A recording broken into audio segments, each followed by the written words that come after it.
Hello, ഇന്നൊരു കുഞ്ഞ് shopping ആണ്. 29 ബിയാത്തിൻ്റെ ബർത്ത്ഡേ ആയിട്ട് അവൾക്ക് ഡ്രസ്സ് എടുക്കാൻ വന്നേക്കാം കേട്ടോ, വർക്കല മനാഫിൽ. അപ്പോൾ ഇങ്ങനെ ഓരോ ഡ്രസ്സുകൾ ഞങ്ങൾക്ക് ഇഷ്ടപ്പെടുമ്പോൾ അവൾക്ക് ഇഷ്ടപ്പെടത്തില്ല, എനിക്ക് ഇഷ്ടപ്പെടുമ്പോൾ അനിയത്തിക്ക് ഇഷ്ടപ്പെടത്തില്ല.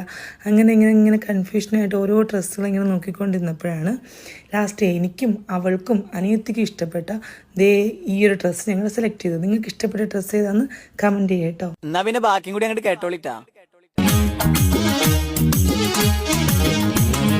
വമ്പന്മാരുണ്ടെങ്കിൽ ഞാനൊന്ന് കാണട്ടെ. എൻ്റെ അല്ലേ മോള്, അവൾക്കും ഉണ്ടായിരുന്നു റീൽ പിടിക്കണം എന്നുള്ള ആഗ്രഹം. അങ്ങനെ ഓള് നിന്ന് റീലൊക്കെ എടുത്തിട്ട് പിന്നെ ഞങ്ങൾ ബില്ലൊക്കെ പേ ചെയ്ത് അവിടെ നിന്ന് ഇറങ്ങി. എന്നിട്ട് ഞങ്ങൾ നേരെ പോയത് വർക്കല ക്ലിഫിലായിരുന്നു. ഐസ്ക്രീം വാങ്ങിക്കാൻ കയറിയപ്പോൾ ഓള് പറഞ്ഞു ഓൾക്ക് ലേസ് മതിയെന്ന്. അങ്ങനെ ഓൾക്കൊരു ലേസും വാങ്ങിച്ചു. എനിക്കും അനിയത്തിക്കും ഓരോ കുൽഫി വിധം വാങ്ങിച്ചിട്ട് കുറച്ച് നേരം ഞങ്ങൾ അവിടെ നിന്നിട്ട് പിന്നെ ഞങ്ങൾ നേരെ വീട്ടിൽ പോയി. അപ്പം ഇന്ന് ഇത്രയേ ഉള്ളൂ.